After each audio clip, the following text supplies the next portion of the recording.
दोस्तों नमस्कार।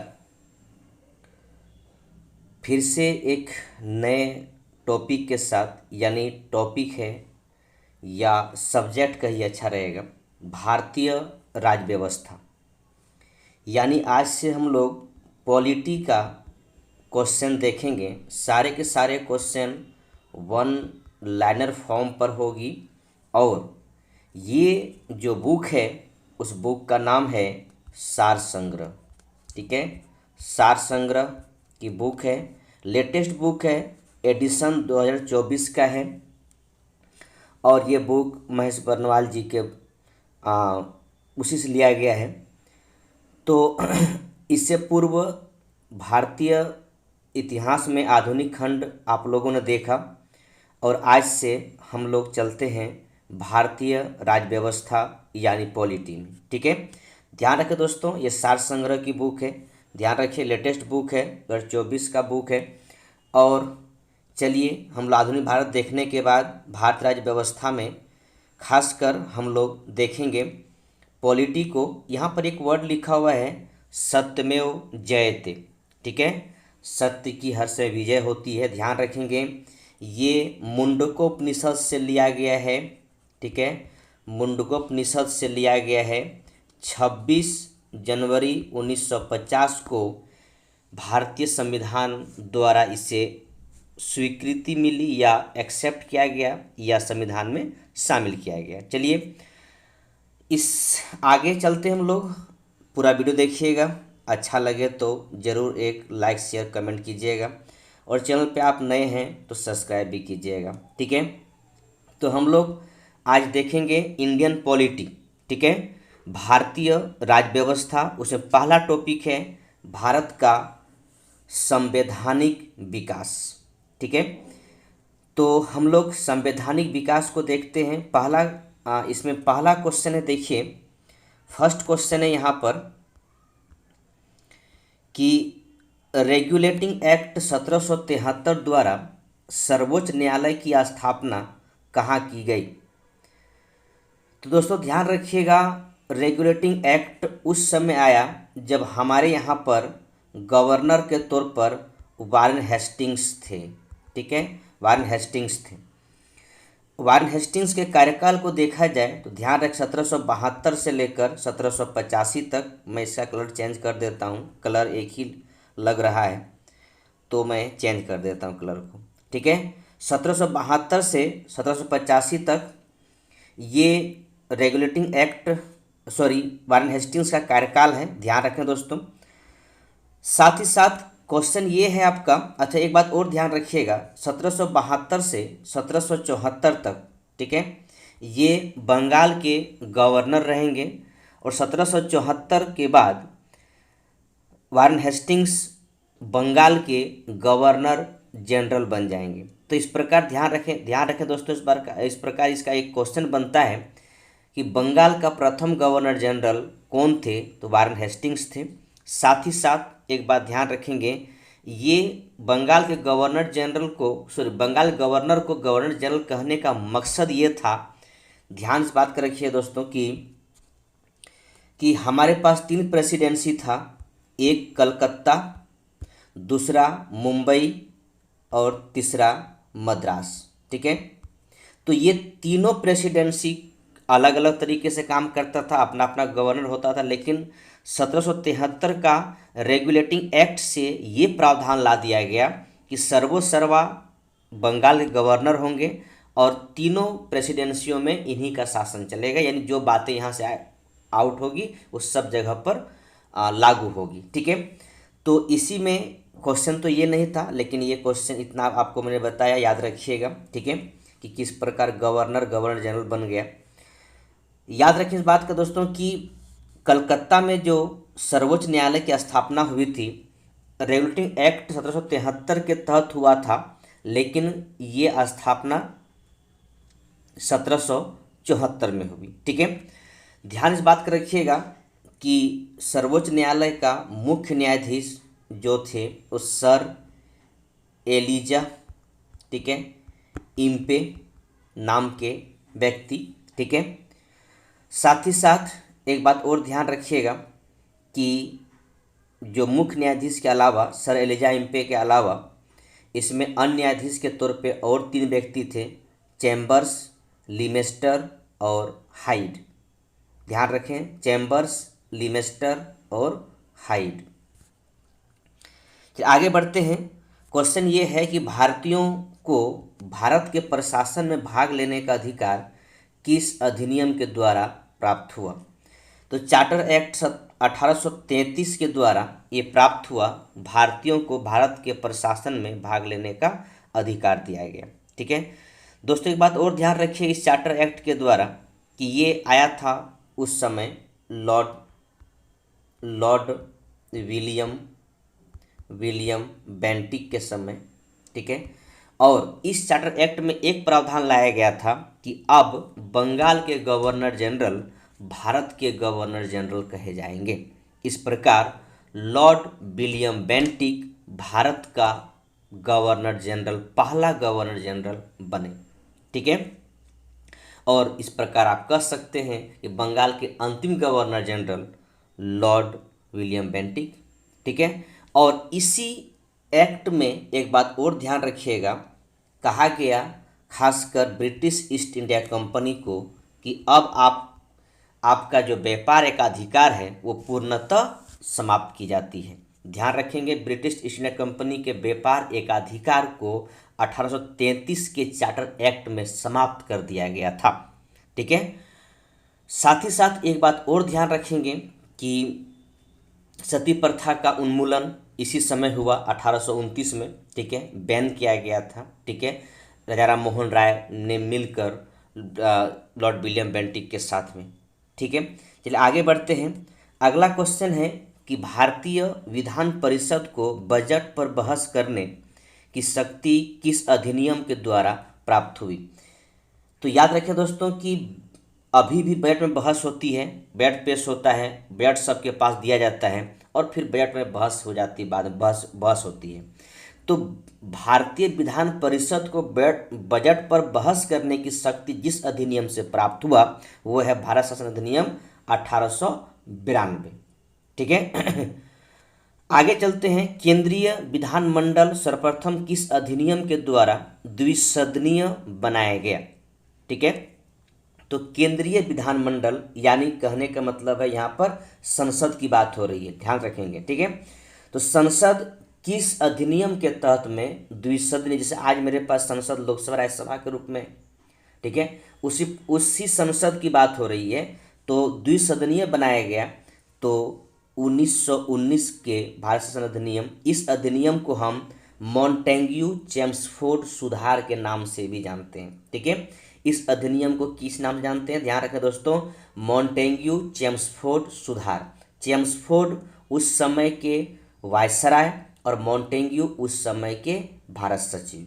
ठीक है, तो इसे हम मॉन्टेग्यू चेम्सफोर्ड सुधार के नाम से जानते हैं।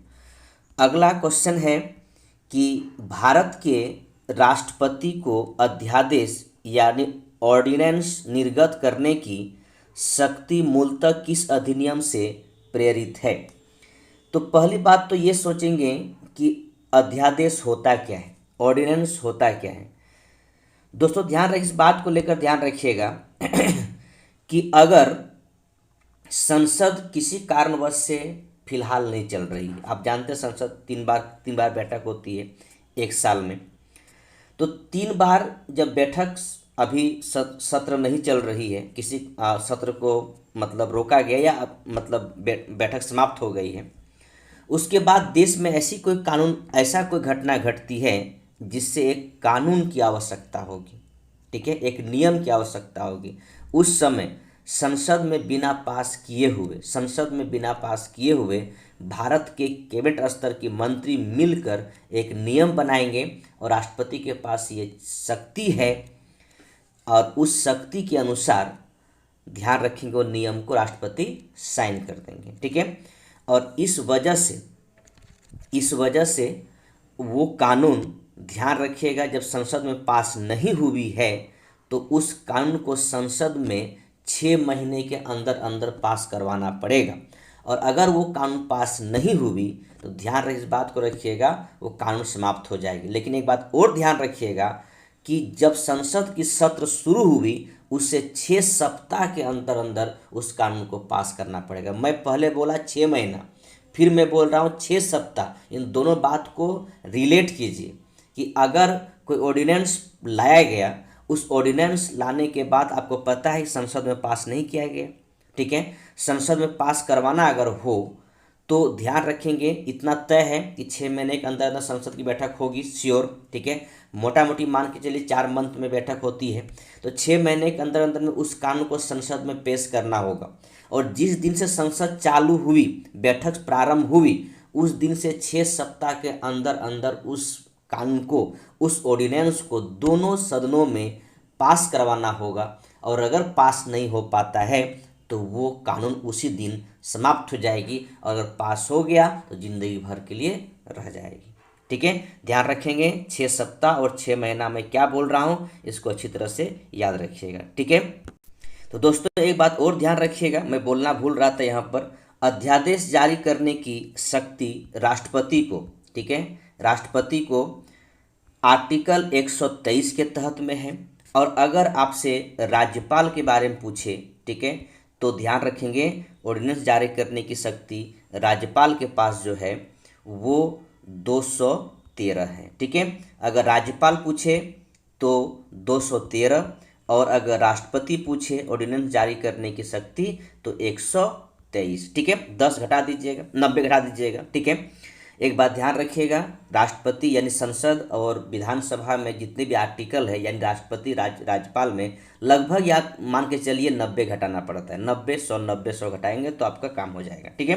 राष्ट्रपति 123, राज्यपाल 213, ठीक है।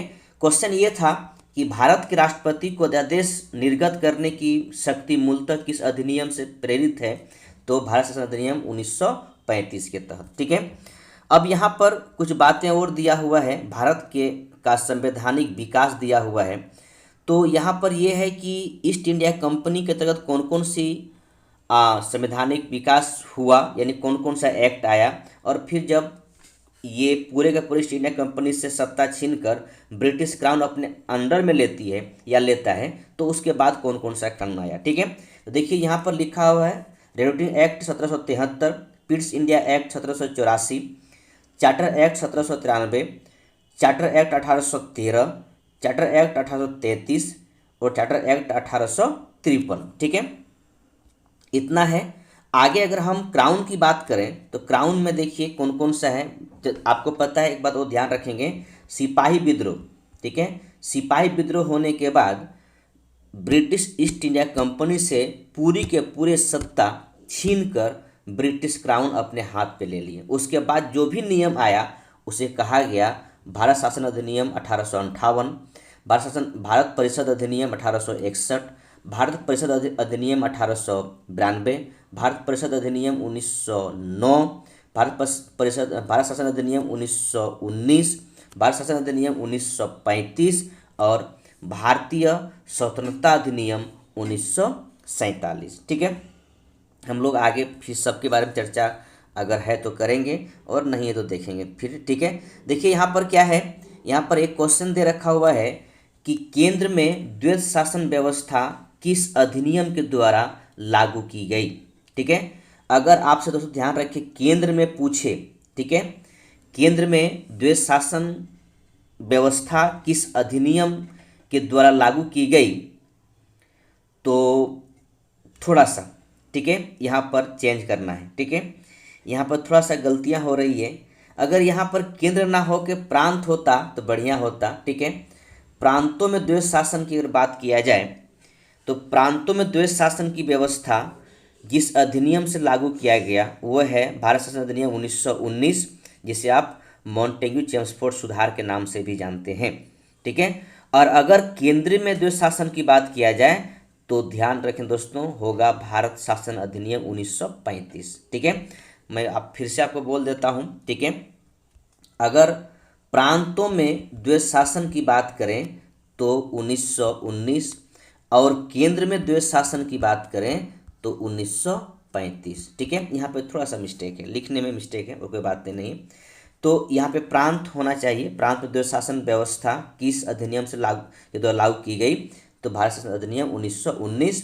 और ब्रिटिश भारत में किस अधिनियम में संघीय शासन की प्रावधान किया गया, तो 1935 में। ठीक है, तो अगर ब्रिटिश भारत की बात करें और जिस अधिनियम में संघीय शासन की व्यवस्था प्रावधान किया गया था, तो भारत शासन अधिनियम 1935 के तहत। ठीक है, चलिए आगे बढ़ते हैं। एक संघ बनाने की बात किया गया था और उस संघ भले लागू हो या ना हो, लेकिन बात हुई थी। ठीक है, आगे देखिए लिखा हुआ कि अखिल भारतीय संघ स्थापित करने का प्रावधान किस अधिनियम में किया गया, तो ये भी सही होगा, भारत शासन अधिनियम 1935। ठीक है, इस अधिनियम के तहत में अखिल भारतीय स्तर पर एक संघ बनाने की प्रावधान किया गया था भारत शासन अधिनियम 1935 के तहत।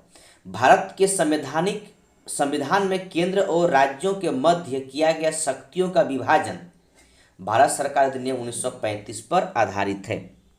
ठीक है दोस्तों, इस बात का ध्यान रखिएगा, जब पॉलिटी आप पढ़ते हैं तो आप 7वां अनुसूची पढ़ते हैं। ठीक है, 7वीं अनुसूची पढ़ते हैं। 7वीं अनुसूची में क्या दे रखा हुआ है, केंद्र और प्रांतों के बीच में शक्तियों का विभाजन। उसमें आपको मिलता होगा केंद्रीय विषय, राज्य विषय और संवर्ती विषय।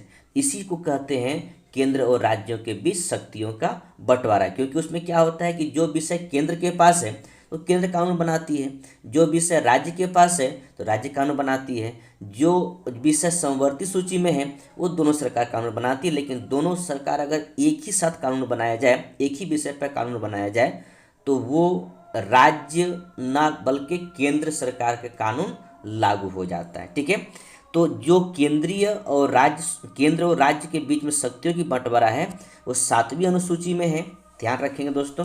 तो इसका यहाँ पर ये क्वेश्चन है कि ये कहाँ से लिया गया है, तो भारत सरकार अधिनियम 1935 से लिया गया है। ठीक है दोस्तों, अगला क्वेश्चन है कि एक निर्वाचित संविधान सभा द्वारा भारत के संविधान का निर्माण करने का प्रस्ताव किसके द्वारा दिया गया था। तो दोस्तों ध्यान रखिएगा, ये क्वेश्चन का आंसर क्रिप्स मिशन के द्वारा। अब यहाँ पे बात आती है कि क्रिप्स मिशन भारत कब आए थे। ठीक है, तो मैं पिछले वीडियो में बताया था कि क्रिप्स मिशन भारत कब आए थे, तो यह आया था। तो क्रिप्स मिशन जो भारत आया था मार्च 1942 में। ठीक है, और क्रिप्स मिशन के फेलियर होने के बाद ही आगे चलकर भारत छोड़ो आंदोलन शुरू होता है। ठीक है, तो क्रिप्स मिशन में वन सदस्य मेंबर क्रिप्स स्टैफर्ड क्रिप्स जो कि भारत आए थे और एक मिशन को लेकर कि ताकि भारतीय नेता सेकेंड वर्ल्ड वार में ब्रिटेन को साथ दे। लेकिन ये साफ साफ कहता है यहाँ पर कि हम संविधान निर्माण का आपको मौका दिया जाएगा, लेकिन निर्वाचित संविधान सभा द्वारा। ठीक है, ये प्रस्ताव रखा था, लेकिन इनका बात को कोई नहीं माना, क्योंकि इसका तुलना एक डूबे हुए या कह सकते दिवालिया हुआ बैंक से किया गया और कहा कि आपका जो चेक है वो पोस्ट डेटेड चेक है। ठीक है, इसको स्वीकार नहीं किया जाएगा। अगला क्वेश्चन है, भारतीय संविधान सभा का गठन किसके अंतर्गत किया गया था। तो भारतीय संविधान सभा का गठन कैबिनेट मिशन के तहत में किया गया था 1946 में। ठीक है, अब यहाँ पे बात आती है कि कैबिनेट मिशन में कौन कौन मेंबर था। तो ध्यान रखेंगे, इस मिशन का जो लीड कर रहे थे, इस मिशन को जो लीड कर रहे थे उनका नाम है पैथिक लॉरेंस। ठीक है, पैथिक लॉरेंस, ध्यान रखेंगे नाम है। साथ ही साथ इसमें स्टैफर्ड क्रिप्स भी थे और एबी अलेक्जेंडर, 3 व्यक्ति मिलकर एक मिशन के तौर पर भारत आए थे, जिनका कह सकते हैं आप कि इसे हम कैबिनेट मिशन के नाम से जानते हैं। ये भी मार्च 1946 में आए थे। ठीक है, चलिए आगे बढ़ते हैं। कैबिनेट मिशन द्वारा प्रस्तुत योजना के अनुसार संविधान सभा में प्रांतों से प्रतिनिधियों का निर्वाचन किस अनुपात में था। ठीक है, तो अभी भी आपको पता है या मालूम है तो ठीक है, नहीं तो जान लीजिए कि जो हमारा अभी जो हमारे एमपी एमएलए का सीट है वो जनगणना 1971 के अनुसार दिया गया है। ठीक है, या है। तो उस समय जब कैबिनेट मिशन जब आए थे तो एक मेंबर में कितनी जनसंख्या होनी चाहिए, ठीक है, ये इसकी बात किया गया। तो ध्यान रखें, तो 10 लाख जनसंख्या में एक मेंबर होगा, ठीक है, ये बातें कही गई। तो क्वेश्चन इस प्रकार है कि कैबिनेट मिशन द्वारा प्रस्तुत योजना के अनुसार संविधान सभा में प्रांतों से प्रतिनिधियों का निर्वाचन किस अनुपात में था? तो 10 लाख की जनसंख्या पर एक सदस्य। आगे चलते हैं, अगला क्वेश्चन है कि भारतीय संविधान के निर्माण करने वाली संविधान सभा के सदस्यों का चुनाव किसके द्वारा किया गया? यानी जो स्टार्टिंग में जो हमारा संविधान सभा का मेंबर था, ठीक है, 389, तो ये सारे का सारे मेंबर जो किससे आया था, यानी जनता के द्वारा चुन के आए थे या ऐसे आ गए थे? तो जो चुनाव हुआ था, जनता ने, ध्यान रखेंगे, चुनाव नहीं, वोट नहीं दिया था, तो कैसे आए थे? तो विभिन्न प्रांतों की विधानसभाओं के द्वारा, ठीक है। संविधान सभा के जितने मेंबर थे उसमें जनता प्रत्यक्ष रूप से वोट नहीं किए थे, ध्यान रखिएगा, ये विभिन्न प्रांतों की विधानसभाओं द्वारा चुनकर संविधान सभा का मेंबर बने थे, ठीक है। फिर कैबिनेट मिशन के तहत में भारत में अंतरिम सरकार की गठन किया गया। तो अंतरिम सरकार में कौन सा पद मिला था, यहाँ पर लिखा हुआ है। जवाहरलाल नेहरू को मिला राष्ट्रमंडल संबंध तथा विदेशी मामले, सरदार वल्लभ भाई पटेल को मिला गृह सूचना एवं प्रसारण मंत्रालय, डॉक्टर राजेंद्र प्रसाद खाद्य एवं कृषि मंत्रालय, जॉन मथाई को उद्योग एवं नागरिक आपूर्ति मंत्रालय, जगजीवन राम को मिला श्रम मंत्रालय, सरदार बलदेव सिंह को रक्षा मंत्रालय, लियाकत अली खान वित्त मंत्रालय और सी राजगोपालाचारी शिक्षा एवं कला मंत्रालय, ठीक है। ये व्यक्ति मुस्लिम लीग से थे, ठीक है। तो इस प्रकार सारे मंत्रालय को याद रखिएगा। और दोस्तों, ये आपको बुक एनसीईआरटी सार संग्रह है, देख लीजिए, यहाँ पर लिखा हुआ है, ठीक है।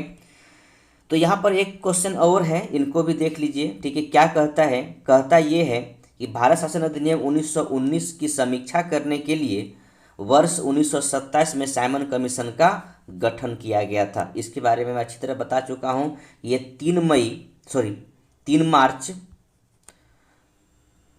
हाँ 3 मार्च, देख लीजिए, जहाँ तक मुझे एक चीज़ याद आ रहा है, ठीक है, 3 फरवरी होगी, ठीक है। 3 फरवरी 1928 को सबसे पहले साइमन कमीशन मुंबई बंदरगाह पे आए और उसके बाद वहाँ पर इससे ब्लैक झंडा दिखाया गया, गो बैक साइमन कमीशन का नारा लगाया गया, क्योंकि ये कमीशन हमारे भारतीय संविधान का निर्माण करने के लिए भारत आए थे। और इसमें जितने भी लोग थे सब का सब ब्रिटिश थे, ठीक है। और इस वजह से इस कमीशन को हम वाइट कमीशन के नाम से भी जानते हैं, ठीक है। इस कमीशन को हम वाइट कमीशन के नाम से भी जानते हैं। चलिए आगे बढ़ते हैं। अगला क्वेश्चन है कि भारत की संविधान सभा की पहली बैठक कब हुई थी? तो दोस्तों ध्यान रखिएगा, पहली बैठक हुई थी 9 दिसंबर 1946 को संविधान सभा की पहली बैठक हुई थी।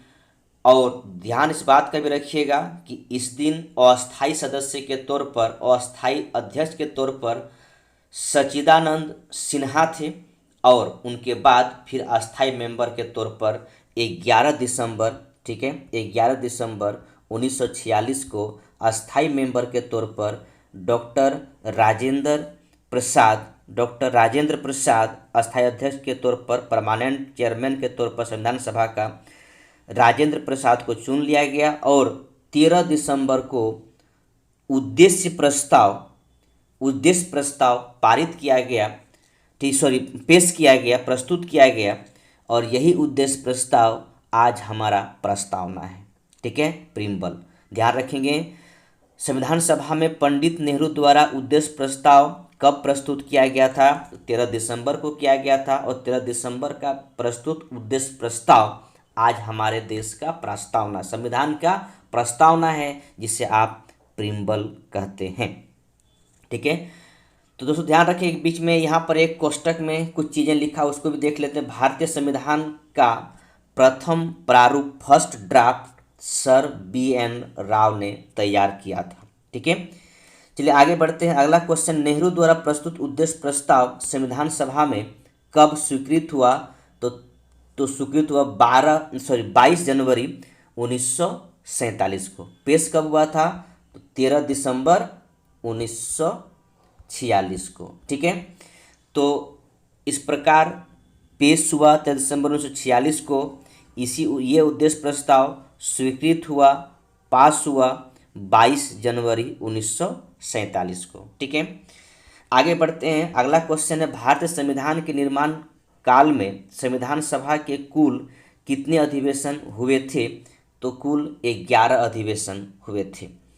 भारतीय संविधान के निर्माण में संविधान सभा को कितने समय लगा? ठीक है, तो कितना समय लगा ये सब को बचपन से रटते हैं हम लोग। 2 वर्ष 11 महीना और 18 दिन लगा भारतीय संविधान के निर्माण में संविधान सभा को 2 वर्ष 11 माह 18 दिन समय लगा था।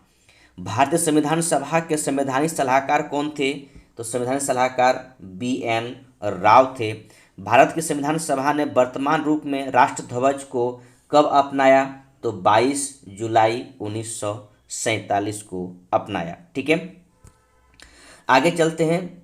संविधान सभा की प्रथम बैठक की अध्यक्षता डॉक्टर सच्चिदानंद सिन्हा अस्थायी अध्यक्ष के तौर पर, ये ध्यान रखेंगे कब की बात है? 9 दिसंबर 1946 की बात है। और फिर मैंने बताया अभी कि 11 दिसंबर 1946 को डॉक्टर राजेंद्र प्रसाद को संविधान सभा का अस्थायी अध्यक्ष चुन लिया गया था। और 13 दिसंबर 1946 को नेहरू जी द्वारा संविधान सभा में या संविधान सभा में उद्देश्य प्रस्ताव पेश किया गया, जो आगे चलकर वो प्रीम्बल बना, यानी कह सकते हैं प्रस्तावना बना। ठीक है, अगला क्वेश्चन है कि भारत का संविधान कब स्वीकार किया गया? भारत का संविधान कब स्वीकार किया गया? तो बन के जो आत्मसात किए, एडॉप्ट किए, वो 26 नवंबर 1949। और संविधान पूर्णतः लागू कब हुआ? तो 26 जनवरी 1950। अगर संविधान के बारे में पूछा जाए कि हम कब इसे आत्मसात किए, एडॉप्ट कब किए, ठीक है, तो एडॉप्ट किए हम 26 नवंबर 1949 को। संविधान लागू हुआ 26 जनवरी 1950 को। ठीक है, अब यहाँ पर देखिए कुछ बातें और लिखी हुई संविधान सभा के बारे में। तो क्या बातें लिखी हुई है इसको देखते हैं।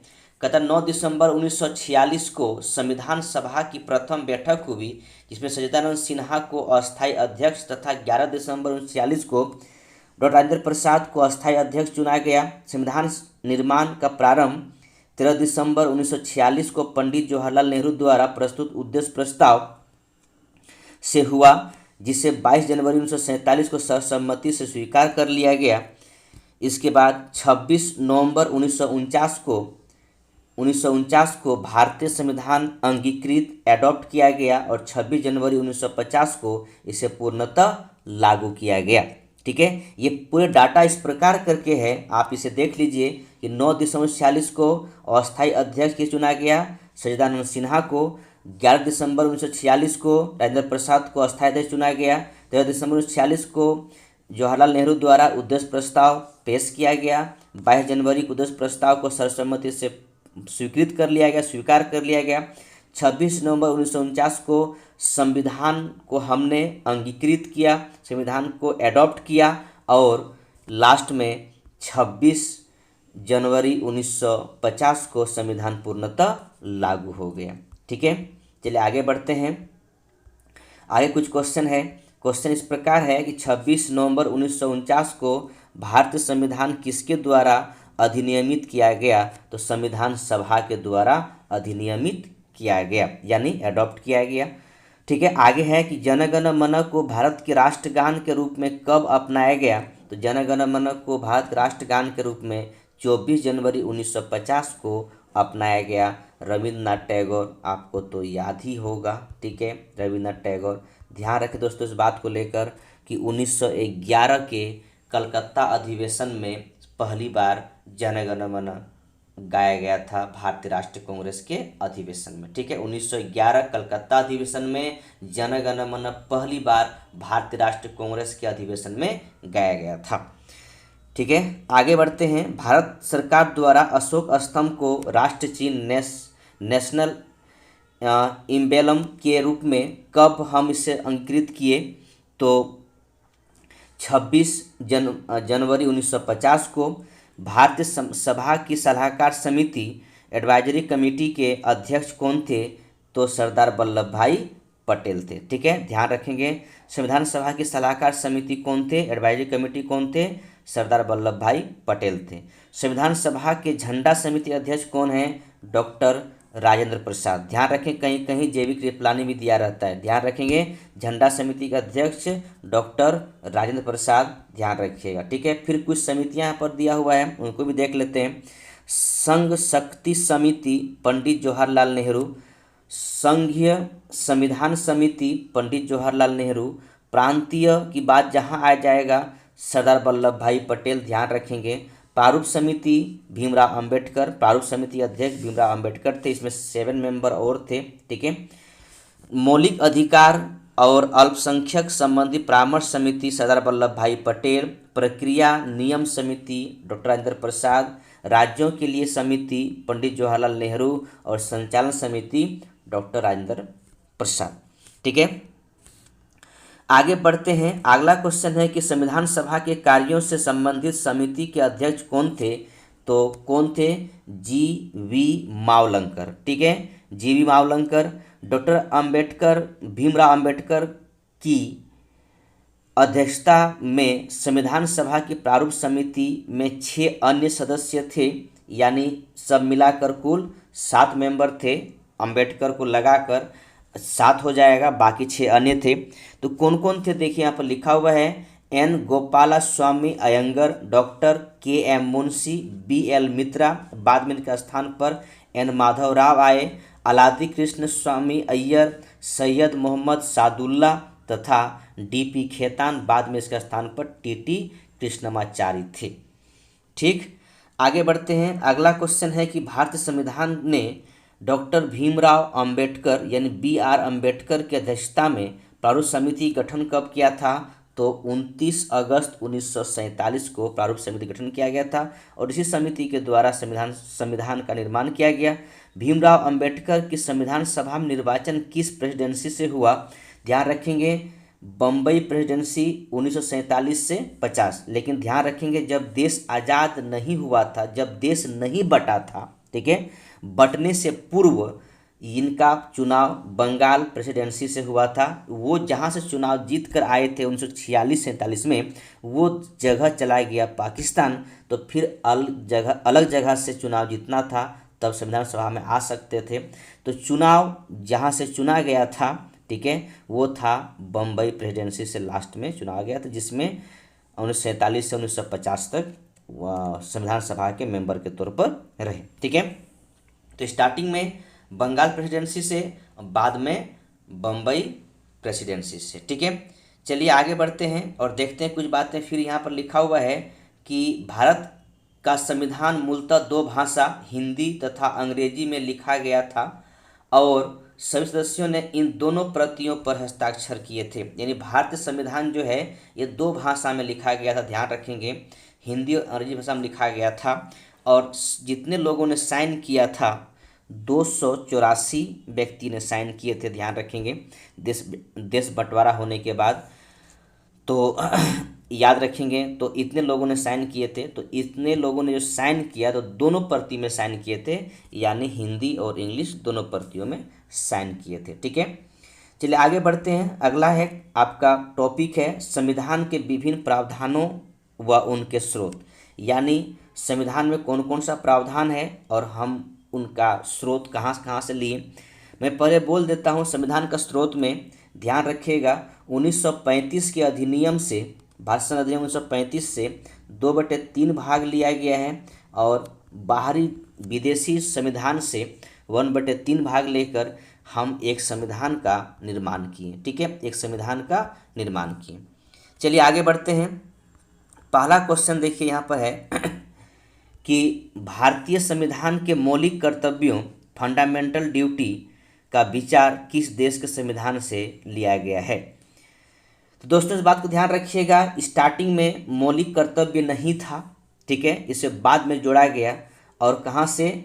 तो रूस के संविधान से, यूएसएसआर संविधान से लिया गया है और ये बाद में जोड़ा गया। ध्यान रखेंगे 42वां संविधान संशोधन 1976 के द्वारा इसे जोड़ा गया, एक नया भाग लाया गया, वो भाग होगा भाग 4A और एक अनुच्छेद जोड़ा गया 51A। ध्यान रखेंगे सरदार सिंह समिति के अनुशंसा पर उस समय 10 मौलिक कर्तव्यों को जोड़ा गया। बाद में 1986 में एक नया मौलिक कर्तव्य आएगा जिससे बाद में उसे जोड़ दिया गया जाएगा, तो वो हो जाएगा 11वां। अभी हमारे पास मूलतः 11 मौलिक कर्तव्य है जो कि रूस के संविधान से हम ग्रहण किए हैं और ये स्टार्टिंग में भारतीय संविधान में नहीं था, ठीक है। 42वें संविधान संशोधन के तहत इस मौलिक कर्तव्य को जोड़ा गया, ठीक है।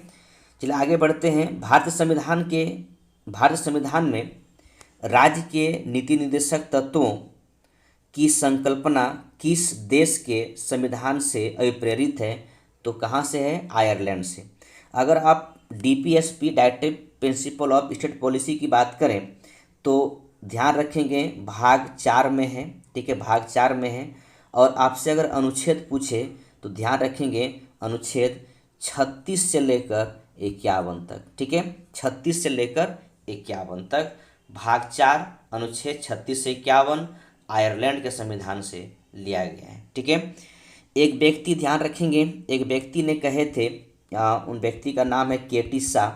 इसने कहे थे कि डीपीएसपी एक ऐसा बैंक का चेक है, सरकार को जब इच्छा करे तब अदा करेगी, ठीक है।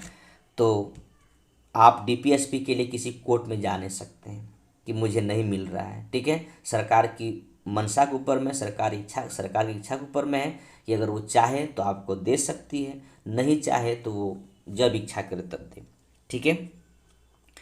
आगे बढ़ते हैं कि भारतीय संविधान की प्रस्तावना में सम्मिलित स्वतंत्रता, समानता एवं बंधुत्व का सिद्धांत, principle of liberty, equity and fraternity किस देश से लिया गया है?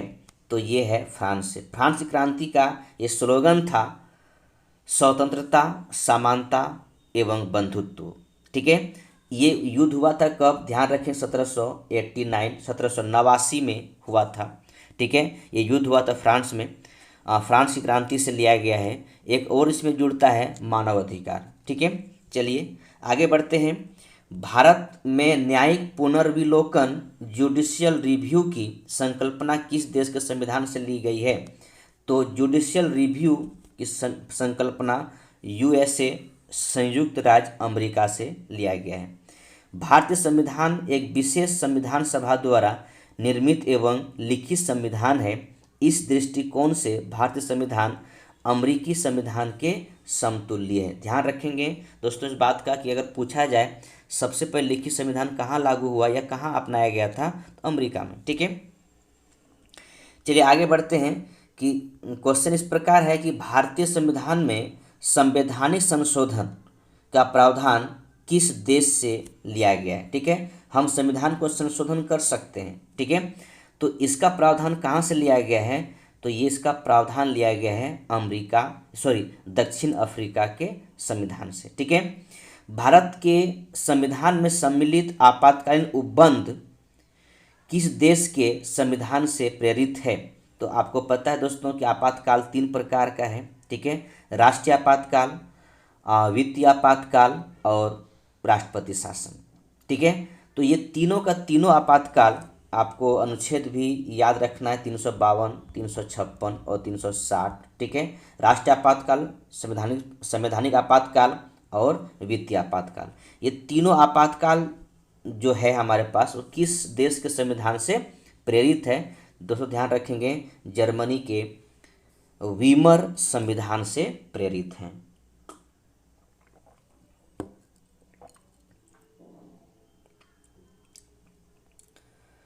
अगला क्वेश्चन है कि शक्तिशाली केंद्र के साथ भारत की संघात्मक व्यवस्था फेडरल सिस्टम किस देश के संविधान से प्रेरित है? तो दोस्तों इस बात का ध्यान रखिएगा, शक्तिशाली केंद्र तो हमारा है ही, साथ ही साथ हम संघात्मक व्यवस्था फेडरल सिस्टम को अपनाए हैं। किस देश के संविधान से प्रेरित है? तो कनाडा के संविधान से प्रेरित है। भारत के संविधान में समवर्ती सूची कॉन्करेंट लिस्ट किस देश से ली गई है? तो समवर्ती सूची ऑस्ट्रेलिया से लिया गया है, ध्यान रखेंगे। 7वीं अनुसूची मैं भी बोल रहा था, उसमें समवर्ती सूची भी है। भारतीय संविधान में निहित विधि द्वारा स्थापित प्रक्रिया किस देश के संविधान से ग्रहण की गई है? तो विधि द्वारा स्थापित प्रक्रिया जिस संविधान से ग्रहण किया गया है वो है आपका जापान के संविधान। ठीक है। भारतीय संविधान के प्रस्तावना में सामाजिक, आर्थिक एवं राजनीतिक न्याय का आदर्श का प्रावधान किस देश के संविधान से प्रेरित है? दोस्तों इस बात का ध्यान रखें, कितने बार क्वेश्चन पूछा हुआ है कि भारतीय संविधान के प्रस्तावना में, या इस प्रकार पूछा जाता है कि भारतीय संविधान में कितने प्रकार की न्याय की बात करता है? तो भारतीय संविधान में 3 प्रकार की न्याय की बात होती है। कैसा न्याय? तो सामाजिक न्याय, आर्थिक न्याय और राजनीतिक न्याय। ठीक है। तो 3 प्रकार के न्याय की बात होती है। ये कहाँ से लिया गया है? तो रूस के संविधान से लिया गया है। ठीक है। अगला क्वेश्चन है कि भारतीय संविधान में संसदीय विशेषाधिकार की संकल्पना किस देश के संविधान पर आधारित है?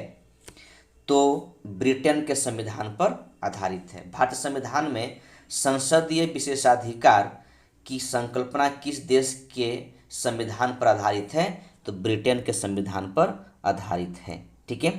चलिए अगला क्वेश्चन देखते हैं। कुछ क्वेश्चन यहाँ पर भी है।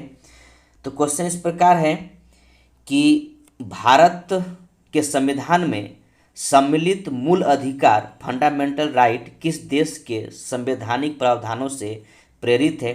तो ये आपका संयुक्त राज्य अमेरिका। ठीक है। दोस्तों ध्यान रखें इस बात को लेकर कि मूल अधिकार जो फंडामेंटल राइट है वो भाग 3 में है। ठीक है, भाग 3 में है। और साथ ही साथ अनुच्छेद पूछे तो अनुच्छेद 12 से लेकर 35 तक। ठीक है, 12 से 35 तक कुछ प्रावधान और है। ठीक है, इस प्रावधान को देखिएगा।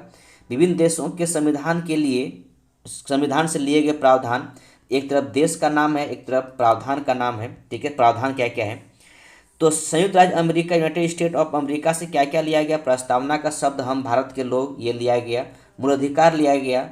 स्वतंत्र न्यायपालिका, न्यायिक पुनर्विलोकन प्रणाली, सर्वोच्च न्यायालय एवं उच्च न्यायालय के न्यायाधीशों को पद से हटाए जाने की प्रक्रिया, राष्ट्रपति पर महाभियोग, जनहित याचिका, उपराष्ट्रपति का पद और यथोचित विधि प्रक्रिया। ठीक है, रट्टा मार लीजिएगा। ब्रिटेन से क्या क्या लिया गया? तो विधि का शासन, संसदीय शासन प्रणाली, एकल नागरिकता, बहुत इंपॉर्टेंट, ध्यान रखेंगे, एकल नागरिकता, द्विसदनीय व्यवस्था, विधि निर्माण प्रक्रिया, सर्वाधिक मत के आधार पर चुनाव जीत का निर्णय, विधायिका में अध्यक्ष पद की भूमिका, संसदीय विशेषाधिकार। दक्षिण अफ्रीका से क्या क्या लिया गया? संविधान संशोधन की प्रक्रिया। ठीक है, ध्यान रखेंगे। राज्यसभा सदस्यों का निर्वाचन। ठीक है। कनाडा से क्या क्या लिया गया? सशक्त केंद्र के साथ संघीय व्यवस्था, फेडरल सिस्टम लिया गया। शक्तियों का वितरण तथा अवशिष्ट शक्तियां, बहुत इंपॉर्टेंट, ध्यान रखेंगे। अवशिष्ट शक्तियों का केंद्र में निहित होना, केंद्र द्वारा राज्यों में राज्यपाल की नियुक्ति, उच्चतम न्यायालय का परामर्शी न्याय निर्णय, संघात्मक विशेषताएं। ठीक है। और इसके बाद ऑस्ट्रेलिया से क्या क्या लिया गया? तो ध्यान रखें दोस्तों, ऑस्ट्रेलिया से लिया गया समवर्ती सूची, व्यापार, वाणिज्य एवं समागम की स्वतंत्रता संबंधी प्रावधान, संसद के दोनों सदनों में संयुक्त बैठक। ठीक है, और प्रस्तावना की भाषा। ठीक है। अब इस संयुक्त बैठक के बारे में आपको पता होना चाहिए। जब राज्यसभा और लोकसभा में कोई भी विधेयक पेश होता है तो जब पेश विधेयक किसी नतीजे पर नहीं पहुंच पाता है तो राष्ट्रपति के पास ये शक्ति है कि संयुक्त बैठक बुलाया जाए। ठीक है, लेकिन हर समय नहीं। आयरलैंड के संविधान से क्या क्या लिया गया? तो आयरलैंड के संविधान से लिया गया नीति निर्देशक तत्व, राष्ट्रपति की निर्वाचन पद्धति, राज्यसभा सदस्यों का नामांकन। फ्रांस संविधान से गणतंत्रात्मक व्यवस्था, स्वतंत्रता, समानता, बंधुत्व का सिद्धांत, रूस से मूल कर्तव्य प्रस्तावना में सामाजिक, आर्थिक और राजनीतिक न्याय का आदर्श, जर्मनी से आपातकाल के समय मूल अधिकारों का स्थगन। ठीक है, हमारा मूल अधिकार आपातकाल के समय में कुछ स्थगन हो जाता है अगर 20-21 को छोड़ दिया जाए, और 21 तो कभी भी नहीं स्थगित होगा। जर्मनी हो गया, और एक लास्ट में आपके पास है जापान। तो विधि के द्वारा स्थापित प्रक्रिया जापान से लिया गया। ठीक है, कुछ बातें यहाँ पर लिखी हुई देखिए। लिखा भारतीय संविधान में विधि निर्माण प्रक्रिया ब्रिटेन से, जबकि विधि द्वारा स्थापित प्रक्रिया जापान से ली गई है। तो विधि निर्माण प्रक्रिया कहाँ से? ब्रिटेन से। विधि द्वारा स्थापित प्रक्रिया जापान से ली गई है। आगे बढ़ते हैं, अगला टॉपिक है, या देखिए हाँ टॉपिक ही है भारतीय संविधान का भाग, part of the Indian constitution की बात करेंगे। तो भारतीय संविधान की भाग में कौन कौन सा भाग यहाँ पर भाग है आपको पता है। ठीक है, ये पूरा भाग दे रखा हुआ है। तो हम लोग 22 भाग को देखेंगे, और 22 भाग में क्या क्या दिया हुआ है उसको देखेंगे। कुछ अनुच्छेद भी इधर दे रखा हुआ है। ठीक है, तो खैर सब एक एक पार्ट करके फिर से बाद में आएगा ही, लेकिन फिर भी जो यहाँ पर दे रखा उनको देख लेते हैं। तो पहला भाग में क्या है? संघ और उनका राज्य क्षेत्र। ठीक है, 1 से 4 अनुच्छेद में दे रखा हुआ है। भाग 2 में है नागरिकता। भाग 3 में नागरिकता 5 से 11। भाग 3 में मूल अधिकार, फंडामेंटल राइट 12 से 35। भाग 4 राज्य के नीति निर्देशक तत्व 36 से 51। भाग 4 का ए मूल कर्तव्य, अनुच्छेद 51 का ए या क जो बोलिए। 5 में संघ है, तो 6 में राज्य है, ध्यान रखेंगे। तो 5 में जो संघ है तो 52 से 151 और 152 से 237 सीरियली है, ध्यान रखेंगे। 5 में संघ है तो 6 में राज्य है। 7 को, ठीक है, 7 का जो भी था प्रावधान सबको खत्म कर दिया गया, निश्चित कर दिया गया है। अगर 5 में संघ है, 6 में राज्य है, तो 8 में यूटी क्षेत्र यानी केंद्र शासित प्रदेश है, वो 239 से 242। ठीक है, 8 में यूटी क्षेत्र हो गया। तो 9 में पंचायतें हैं, तो 9 का ए में नगर पालिकाएँ हैं, एकमात्र अनुच्छेद 243 याद रखिएगा।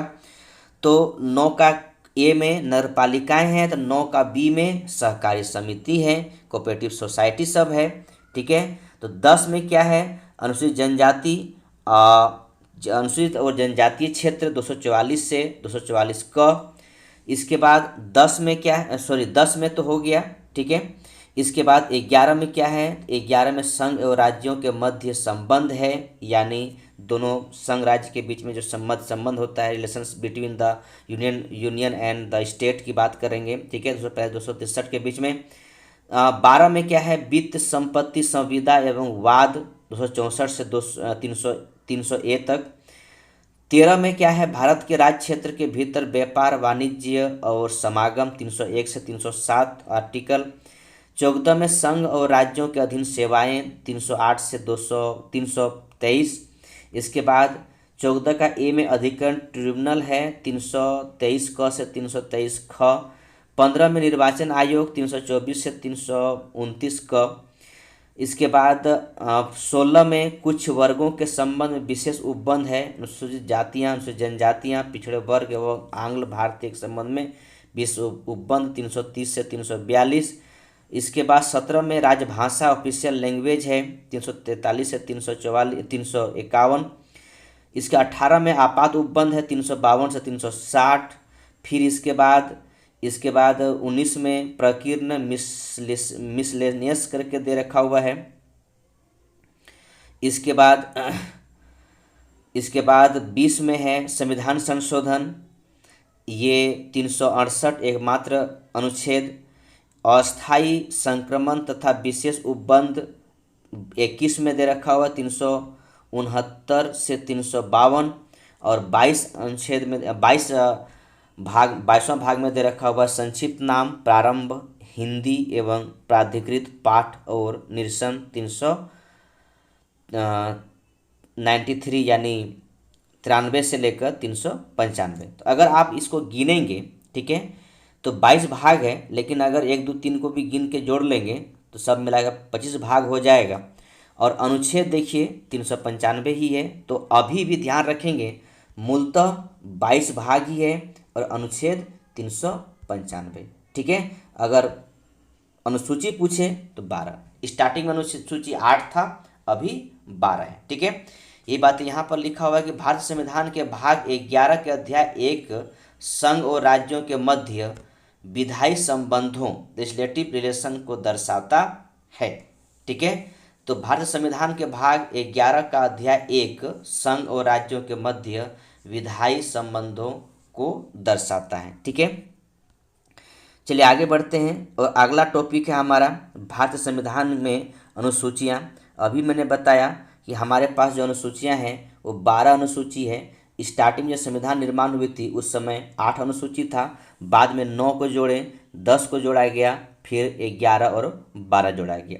कब कब जोड़ा गया, इन सारी बातें यहाँ पर भी हैं। ठीक है, तो हम लोग देखते हैं। ठीक है, तो चलिए अब मिलते हैं, देखते हैं क्या क्या इसमें जोड़ा गया, कब कब जोड़ा गया। ठीक है, तो भारत के मूल संविधान में कुल कितनी अनुसूचियाँ थी, तो 8 थी, लेकिन वर्तमान में 12 अनुसूचियाँ हैं। भारतीय संघ में नए राज्य के गठन का प्रावधान किस अनुसूची में किया गया है, तो प्रथम अनुसूची में किया गया है नए राज्यों की गठन के बारे में। ठीक है, भारत के नाम के बारे में सब कुछ है। भारतीय संविधान के प्रथम अनुसूची राज्य का नाम तथा उसके राज्य क्षेत्र का विवरण भी प्रदान करता है। ठीक है, भारतीय संविधान की नवीं अनुसूची को किस संविधान संशोधन के माध्यम से जोड़ा गया, तो ध्यान रखिएगा जो एक जोड़ा जा रहा है यहाँ पर 8 से 9 बन रही है, ध्यान रखिए प्रथम संविधान संशोधन 1951 के तहत जोड़ा गया। इसमें मुख्यतः भूमि सुधार दिया हुआ है। ठीक है, चलिए भारत के 5 संविधान के किस अनुसूची में विभिन्न राज्यों में अनुसूचित क्षेत्र के प्रशासन और नियंत्रण के लिए विशेष उपबंध है, तो विभिन्न राज्यों के अनुसूचित क्षेत्रों के प्रशासन और नियंत्रण की जब बात किया जाए, ठीक है, तो वो किस में है, 5वीं अनुसूची में है। ठीक है, अब यहाँ पर आगे इस नीचे में बाद में देखेंगे, पहले यहाँ देख लेते हैं। ठीक है, सरकार द्वारा शुल्क एवं कर लगाने का अधिकार संविधान के किस अनुसूची में उल्लेखित है, तो 7वीं अनुसूची में उल्लेखित है। ठीक है, तो दोस्तों ध्यान इस बात का रखिएगा कि 7वीं जो अनुसूची है भूमि सुधार के लेकर है, आगे लिखा हुई है कि राज्य भूमि सुधार अधिनियम को संवैधानिक सुरक्षा प्रदान करने हेतु किस अनुसूची में शामिल किया गया, तो 9वीं अनुसूची में शामिल किया गया। अब यहाँ पर देखिए, एक तो आपने देखा कि 1951 में जब पहली बार संविधान का संशोधन किया गया उस समय एक नई अनुसूची जोड़ा गया। अब यहाँ पर 10वीं सूची, जो 9वीं के बाद 10वीं सूची आएगी वो जोड़ा जाएगा। कब जोड़ा गया, 1985 में, लेकिन कब, 52वां संविधान संशोधन 1985 के द्वारा संविधान में जोड़ा गया तथा 51वां संविधान संशोधन अधिनियम 2003 द्वारा इसमें संशोधन किया गया और इसे दल बदल विरोधी कानून भी कहा जाता है। यानी मुख्यतः ध्यान रखेंगे कि 52वां संविधान संशोधन 1985 के द्वारा जो 10वीं अनुसूची जोड़ा गया है, इसमें मुख्यतः चीज़ें क्या है, दल बदल कानून। ठीक है, बाद में संशोधन कब किया गया था, 91वां संविधान संशोधन 91 संविधान संशोधन अधिनियम 2003 के द्वारा इसे संशोधन किया गया। इसमें मुख्यतः दल बदल कानून, दल बदल विरोधी कानून लाया गया था। ठीक है, अब यहाँ पर बच जाता है आपका 11वां और 12वां अनुसूची। ठीक है, नीचे अगर कोई बात नहीं मैं यहाँ पर बोल ही देता हूँ। ठीक है, तो 11वां अनुसूची, ठीक है, ध्यान रखें 73वां संविधान संशोधन ये कब जोड़ा गया, 1993 में। और इसी में 12वां अगर देखेंगे, इसमें क्या है, पंचायती राज व्यवस्था है। और 12वां की बात किया जाए तो 12वां भी यहाँ लिख दीजिए। ठीक है, और ये भी 74वां संविधान संशोधन 1993 में ही जोड़ा गया। मैं एक सिलसिलेवार से सारे अनुसूची के बारे में बताऊंगा पीछे, लेकिन पहले हम लोग पढ़ लेते हैं पर क्या क्या है। ठीक है,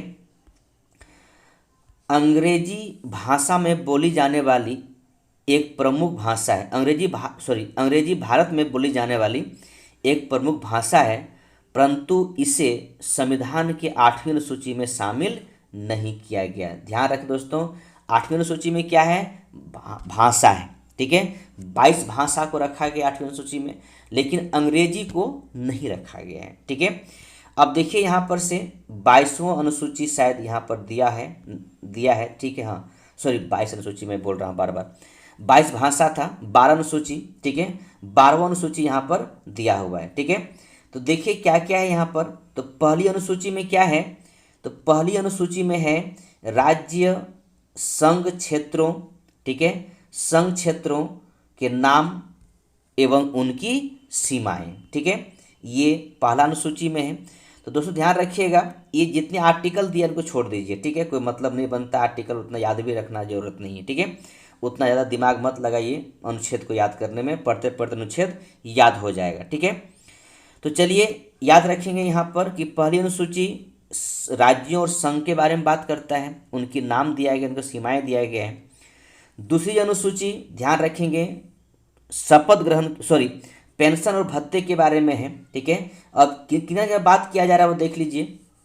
राष्ट्रपति, राज्यपाल, लोकसभा, राज्य विधानसभा के अध्यक्ष, उपाध्यक्ष, राज्यसभा, राज्य विधान परिषद के सभापति, उपसभापति, सर्वोच्च न्यायालय, उच्च न्यायालय के न्यायाधीश, भारत का नियंत्रण एवं महालेखा परीक्षक पदाधिकारी के वेतन एवं भत्तों तथा पेंशन के बारे में कुछ जुड़ी प्रावधान है। ठीक है, तीसरी अनुसूची में क्या है? तो संघ एवं राज्य मंत्री, संसद, विधानमंडल के सदस्यों चुनाव में प्रत्याशी न्यायाधीश द्वारा ली जाने वाली शपथ या प्रतिज्ञानों के प्रतिरूप दिया गया है।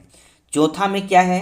राज्य और संघ राज्य क्षेत्रों के लिए राज्यसभा के स्थानों का आवंटन है। पांचवा में अनुसूचित क्षेत्र जनजातीय के प्रशासन तथा नियंत्रण से जुड़ा प्रावधान है।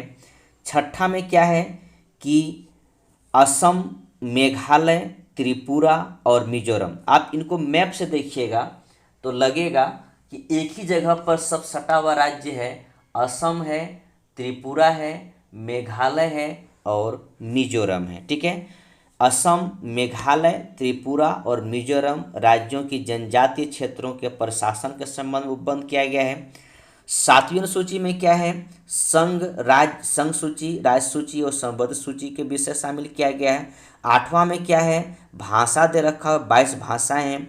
नौवीं में क्या है? भूमि सुधार है, जमींदारी उन्मूलन संबंधी अधिनियम है, नियम, विनियम आदि जिन्हें न्यायिक पुनरावलोकन से बचने के लिए इसमें शामिल किया गया है। 10वां में क्या है? दल बदल कानून है। 11वां में पंचायती और 12वां में नगर पालिका। ठीक है, अब इसको एक लाइन में एक बार में अगर देखा जाए, ठीक है, तो क्या करना है? एक में भारत के बारे में, ठीक है, या उनके नाम, राज्यों के नाम के बारे में। 2 में पहले हम वेतन लेंगे, फिर हम तीसरा में शपथ लेंगे। ठीक है, पहले वेतन, पहले खाना खाएंगे तब भगवान का नाम लेंगे, वो वाली बात है। ठीक है, फिर चौथा में क्या है कि राज्यसभा के बारे में दिया हुआ है। ठीक है, राज्यसभा के बारे में दिया हुआ है। 5वां में जो अनुसूचित जनजातीय क्षेत्र, इन सब के बारे में है। ठीक है, 6ठा में कुछ राज्य के बारे में, पूर्वोत्तर राज्य के बारे में है। आपको कौन कौन राज्य है वो ध्यान रखना है। तो ये राज्य असम, मेघालय, ठीक है, मेघालय, फिर त्रिपुरा, ठीक है, त्रिपुरा और मिजोरम के बारे में है। 7वां में क्या है? केंद्र और राज्यों के बीच में शक्तियों की बंटवारा है, यानी संघ सूची, राज्य सूची और इसके बाद आप संवर्धित सूची है। 8वां में क्या है? भाषा है। 9वां में क्या है? भूमि सुधार है। ठीक है, 10वां में दल बदल है। 11वां में पंचायती राज है और 12वां में नगर पालिका है। एकदम मुखस्ती जिसको कहा जाता है वो आपको याद रखना है। ठीक है, याद रखना है, भूलना किसी भी तरीके से नहीं है। ठीक है, तो चलिए हम लोग आगे बढ़ते हैं और देखते हैं अगला कुछ बातें। और तो देखिए यहाँ पर है भारतीय संविधान की विशेषता, कुछ विशेषताएं दे रखा हुआ है। तो क्या क्या विशेषता हमारे संविधान का है? पहला विशेषता देखिए यहाँ पर लिखा हुआ है कि संविधान में हमारे राष्ट्र के का उल्लेख किन नामों से किया गया है? तो इंडिया, दैट इज भारत, यानी दो ही नाम है, भारत और इंडिया के बारे में उल्लेख किया गया है। भारतीय संविधान के किस प्रकार के शासन प्रणाली की व्यवस्था की गई है? तो संसदात्मक व्यवस्था किया गया है। ठीक है, आगे है संसदात्मक शासन व्यवस्था में विधायिका का कार्यपालिका पर नियंत्रण होता है। ठीक है, तो संसद जोड़ आदत्म यानी संसदात्मक शासन व्यवस्था में विधायिका का कार्यपालिका पर नियंत्रण होता है। ठीक है, अब यहाँ पर एक बात ध्यान रखेंगे, विधायिका कौन है, कार्यपालिका कौन है, न्यायपालिका कौन है। या आप यहाँ पर भी कह सकते हैं कि भारतीय संविधान में शक्तियों की पृथक्करण किया गया है, शक्तियों का बंटवारा किया गया है। ठीक है, विधायिका का काम है विधि बनाना, कार्यपालिका का काम है उनको इम्प्लीमेंट करना उस विधि को, और न्यायपालिका का काम है कि वो विधि जो बना संसद के द्वारा वो कितना सही कितना गलत। ठीक है, अध्यक्षात्मक शासन प्रणाली का आधारभूत तत्व क्या है? ठीक है, अध्यक्षात्मक शासन प्रणाली का आधारभूत तत्व क्या है? तो यह है एकल कार्यपालिका। ठीक है, एकल कार्यपालिका, यानी अमेरिका में अध्यक्षात्मक शासन प्रणाली है, तो अध्यक्षात्मक शासन प्रणाली में वहाँ पर राष्ट्रपति सर्वसर्वा होता है और उसे हम एकल कार्यपालिका के नाम से जानते हैं। ठीक है, भारत में संसदीय शासन प्रणाली एक ब्रिटेन की भारत में संसदीय शासन प्रणाली एवं ब्रिटेन की संसदीय शासन प्रणाली के मध्य अंतर का मुख्य बिंदु कौन सा है? तो ध्यान रखेंगे न्यायिक समीक्षा। न्यायिक समीक्षा ब्रिटेन में नहीं है, हमारे पास है। भारत का संविधान परिसंघीय है, यह किससे निर्धारित होती है?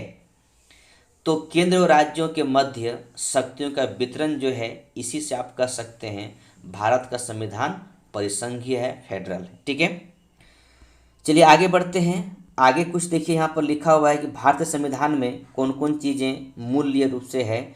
तो भारतीय संविधान के मूल्य है स्वतंत्रता, समानता, भ्रातृत्व, संप्रभुता, समाजवादी, पथ निरपेक्ष और लोकतांत्रिक। ठीक है, आगे बढ़ते हैं। नीति निर्देशक तत्वों तथा मूल अधिकारों को संविधान की आत्मा किसने कहा था? तो ग्रेनविल ऑस्टिन ने कहा था। ठीक, मूल संविधान में कुल कितने अनुच्छेद और कितने अनुसूचियां हैं? तो सूचियाँ थी। तो मूल संविधान में 395 अनुच्छेद और 8 अनुसूचियाँ थी, जो बढ़कर मूलतः आज भी 395 अनुच्छेद है, लेकिन अनुसूचियाँ बढ़ के 12 हो गई। ठीक है, सर्वप्रथम कांग्रेस के किस अधिवेशन में जनगण मन गाया गया? तो कलकत्ता अधिवेशन 1911, बहुत बार बोल चुका हूँ। ठीक है, राष्ट्रगान का गायन का मानक समय कितना है? तो 52 सेकेंड है। भारतीय संविधान की जटिलता के कारण इसे वकीलों का स्वर्ग कहा जाता है, ध्यान रखिएगा। ठीक है, लॉयर पैराडाइज। भारतीय संविधान की जटिलता के कारण इसे वकीलों का स्वर्ग कहा जाता है। ठीक है, आगे कुछ बातें और हैं, उनको देख लेते हैं।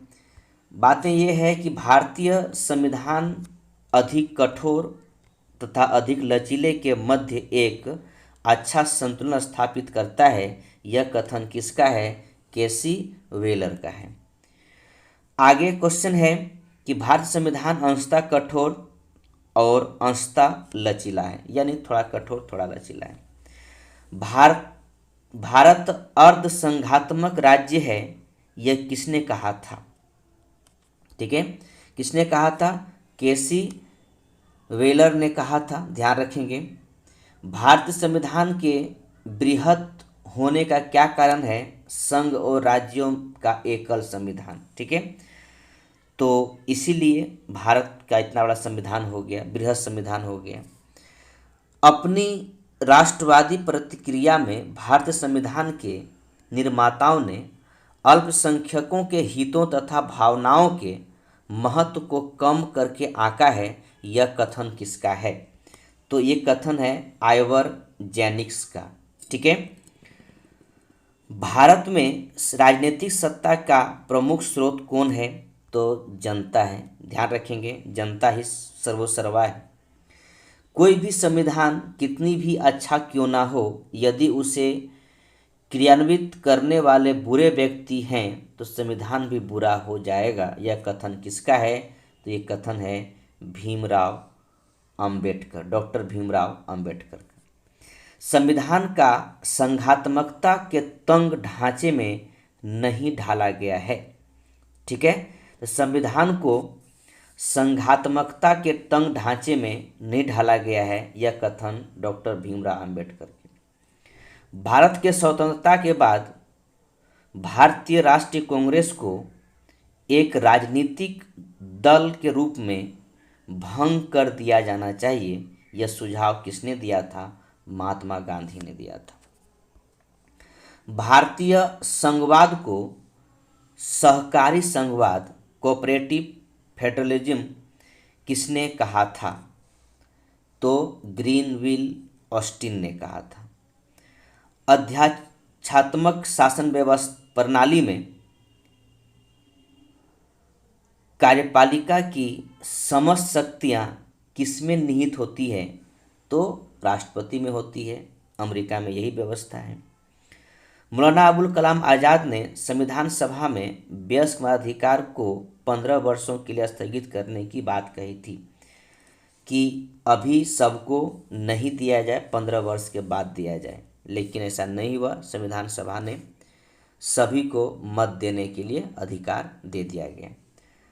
भारत का राष्ट्र पशु बाघ, भारत का राष्ट्र पुष्प कमल, भारत का राष्ट्र पक्षी मोर, भारत के राष्ट्र ध्वज के चक्र में कितने तिलियां? 24 तिलियां। ठीक है। अब यहाँ पर देखिए एक बात लिखा हो गया कि M.R. बोम्बई बनाम भारत संघवाद 1994 में उच्चतम न्यायालय ने कहा कि भारतीय संविधान एक परिसंघात्मक संविधान है। ठीक है। भारतीय संविधान एक परिसंघात्मक संविधान है। दोस्तों, आज हम लोग यहीं रुकते हैं और कल देखेंगे हम लोग 7वीं अनुसूची के प्रमुख विषय, कौन कौन विषय किसको मिला है। तो आज हम लोग यहाँ रुकते हैं और ध्यान रखें दोस्तों, ये पॉलिटी का पहला वीडियो था। ठीक है। हम लोग कल मिलेंगे दूसरे वीडियो में, लेकिन आज हम यहीं रुकते हैं, फिर मिलते हैं। तब तक के लिए बहुत बहुत धन्यवाद। जय हिंद, जय भारत।